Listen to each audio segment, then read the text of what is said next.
Hello everyone, welcome back. Today we're going to be talking about the Sturtzhau. I've mentioned it before in other videos. Today I'm going to be talking about the practical application of how I've been using it in my fighting over the last 16 or so years. So this isn't a video about what the manuals show you what to do with the strike. This is basically how I fight and how in some ways it might resemble what's shown in manuals or in some artwork, okay? So there's two methods I've discussed in prior videos for the Sturtzhau. One's with the back edge, one's with the true edge. Okay. Now, as far as the power generation, the way I generate power, and we'll talk about the back edge first. If I'm standing here, I'll drop my tip that way, lifting my elbow up. By lifting my elbow up, I'm stretching out my lat muscles, and then I basically bring my elbow down, right, and that generates the power. Okay. So with the back edge, I'll drop my elbow down, and I'll come over the top like that, okay? Okay, so my sword, my hand stays behind my shield or my buckler, and that's how I generate that shot with the back edge, okay? It's a shot that I've been able to, use many times successfully in sparring. It's something that I have to, think about. Like, I want to do this shot with the back edge. One of the issues with this shot, when I do it with the back edge, the sword tends to come over to the left side, all right, which leaves my head open to that side. So if they block my sword, right, they're usually going to counter with a shot to my head, and many times I'm going to end up, dead. So and the other problem with this is that my follow-up shots are somewhat limited. Let me illustrate again. So once I come in with the back edge like that, so from this position here, I can only really attack to the left side of the body, right? So I can come around, strike to the head that way, I can come into an armpit, or I can come back and thrust, right? But I can't really attack to the right side. If I do this with the true edge, I find that I have many more options. So with the true edge, my power generation is the same. I'll lift my elbow up and I'll drop it. What tends to happen is the sword tends to be more to my right side. So if they counter with a shot to the right side of my head, my sword's here to to quickly block it. That's a lot faster. Or if they come to the left side, I have my buckler or my shield on that side. So I find that my defense is better if I use this with the true edge versus the rather than flipping it over on the false edge. And also my follow-up shots are basically I have more follow-up shot options. Okay, so with the true edge, I'll drop this thing, bring it out like this, right? So from here, I can still go to the left side head, right? I can go left side body, but I can also go leg. I can come back and strike at the head. So I can attack left side or right side. I can also come back with a thrust.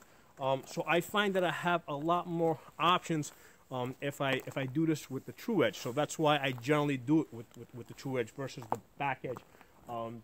Now, in terms of my practical fighting, one of the things to be aware of is that you generally have to get a little bit closer with this shot because of the way it comes over the top, right, and it sort of plunges down a little bit like that, right.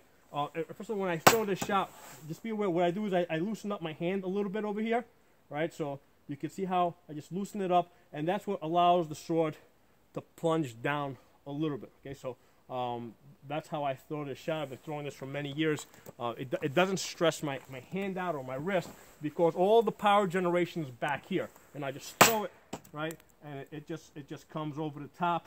I loosen up my hand a little bit, right, and then from here, because my thumb's still over the top, I can go to the leg or I can go somewhere else. But I do generally need to be a little bit closer because of the way it comes over the top. Now, what I would often do is I will throw a Shuttle, which is basically a straight vertical strike, as a probing shot. Okay, so from a little further out, I'll just throw the Shuttle, right? Same deal. I'm loosening up my hand a little bit, right? I'm throwing that straight out over there, all right?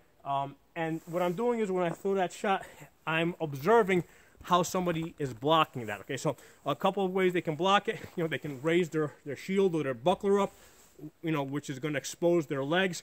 They can block with their sword horizontal like this, in which case there's going to be a horizontal opening between their blade and their shield. Okay, they can block it like this, in which case there'll be an opening to the right side over there. They can block it like that, in which case there'll be an opening to the left side.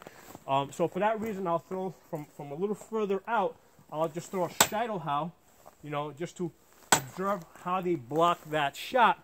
And depending on what I see at some later point in the fight, you know, I will either throw that same Shuttle again, or I'll throw the Sturtzhau, which is gonna, you know, so let's say I might throw Shuttle from there, step in, right? As I step in now, I can come over the top, going a little bit deeper, and I already have the information from earlier about where the opening is likely to be. So if I saw that they brought their shield up, I can go straight to the leg. Or if I saw that they blocked with the blade and the shield horizontal, you know, I can come in horizontal and strike at their head. Or if I saw that they, you know, they blocked like this, you know, I can come to that side. Or if I saw that they blocked like that, you know, I can come to that side. So that's how I use this shot. And this is a shot that I use with quite a bit of frequency, but it is a shot that I need to get a little bit closer. So usually I gotta set it up with something else, right? So I might, you know, like I said, I might throw a Shuttle like that, you know, or I might just throw, you know, like a left side middle how or Sturtzhau, right? You know, and then from there come back and then throw over the top like that. So it's a shot that I've had a good deal of success with. It is a very powerful shot because you're basically using this powerful muscle here, right? And just really, you know, cranking down over the top like that. So I hope you guys found this video useful. And like I said, this is not a video necessarily about what the manuals, the historical manuals tell you to do. It's about how I use this shot. And there's some artwork that comes to mind. A medieval knight, full armor. He's got metal gauntlets on.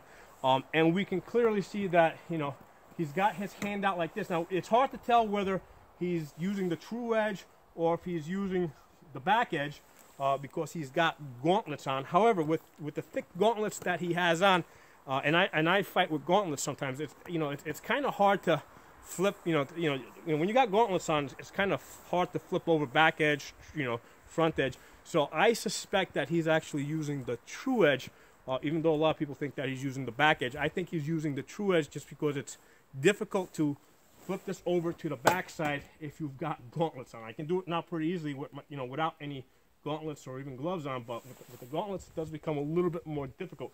So I suspect he's using the true edge and just flipping it over like that. So if you guys got any comments, put in the comment section. If you're not a member of the channel, subscribe.